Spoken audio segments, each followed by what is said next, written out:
पिछले लंबे वक्त से किसानों के निशाने पर चल रहे प्रदेश के मुख्यमंत्री मनोहर लाल खट्टर पर अब प्रदेश के पूर्व मुख्यमंत्री ओम प्रकाश चौटाला ने पानीपत पहुंचकर करारा हमला बोल दिया है।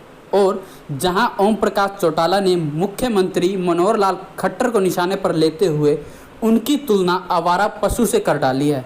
उन्होंने सीएम खट्टर को निशाने पर लेते हुए कहा कि वह तो कुछ भी बयान दे देते हैं जिस पर मैं कोई भी कटाक्ष करना नहीं, लेकिन खच्चर किसे कहते हैं यह भी मुझे आपको बताना पड़ेगा। या उन्होंने कहा कि हमारे यहाँ खच्चर आवारा पशु को कहा जाता है जो नाकारा हो जाता है। तो प्रदेश के मुख्यमंत्री एक नाकारा पशु हो चुके। वहीं मुजफ्फरनगर में हुई किसान महापंचायत को लेकर प्रदेश के पूर्व मुख्यमंत्री ओम प्रकाश चौटाला ने कहा कि प्रजातांत्रिक प्रणाली में सरकार को जनता की आवाज़ और मांगे माननी पड़ती है। अगर वह ऐसा नहीं करती तो संगठन में प्रदर्शनों के बलबूते जनता सरकार को झुका भी सकती है और उसका पतन भी कर सकती है।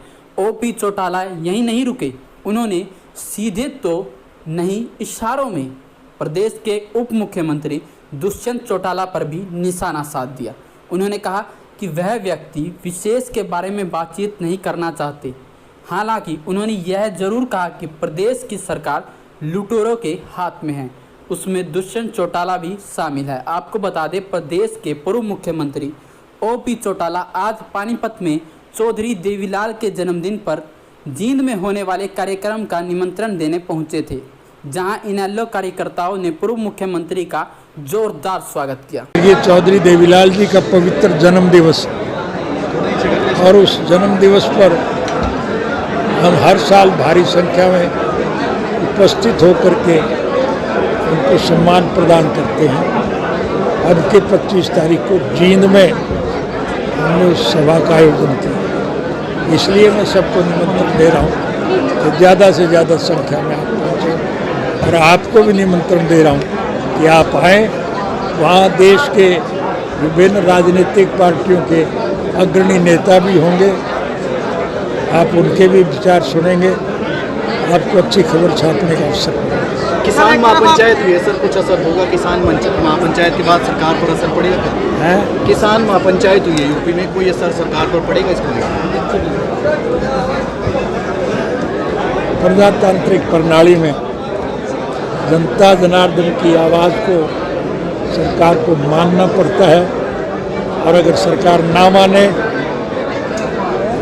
तो कुछ संगठन के बलबूते पर जनता ऐसी सरकार का पतन करती है। खट्टर साहब कह रहे कि कोई असर नहीं पड़ेगा इस पंचायत का, इस पंचायत का कोई असर नहीं पड़ेगा, खट्टर साहब ये कह रहे हैं। कल उन्होंने बयान दिया इस बात पर। हाँ, वो तो पता नहीं क्या बयान दे दे, मैं उस पर कटाक्ष नहीं करना चाहूँगा। खट्टर का मतलब भी आप सीधा जानते होंगे या मुझे बताना पड़ेगा? हमारे पशु जो नाकारा हो जाते हैं हम उनको खट्टर कहते हैं, तो ये नाकारा पशु है, मैं उसकी बात नहीं करना चाहता। सर, आपके आने से पहले संबोधन चल रहा था कि दुष्यंत चौटाला पैसा कमा रहा है और कुछ नहीं कर रहा है, और ऐसे में आप भी ऐसा काफ़ी फ्रैक्शन पैदा हो रहा है लोगों के बीच में। लोग कैसे चुनाव करें, ओम प्रकाश चौटाला को या दुष्यंत चौटाला को?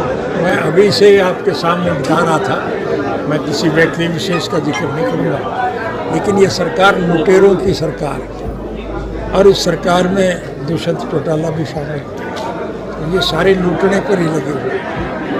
आपने एसडीएम के लिए कड़ी कार्रवाई की मांग की है, लेकिन डिप्टी सीएम ये कह रहे हैं कि जब कोई किसान कस्सी मारेगा तो वो फूल थोड़ी बरसाएगी पुलिस, जबकि आपने कड़ी कार्रवाई की मांग की है। डिप्टी सीएम ने ये बयान दिया इस चीज़ को लेकर। सरकार ने जो उस वक्त का इंचार्ज था एसडीएम, उसने ये कहा था कि इनके सर फोड़ दे, इनके सरों पे लाठी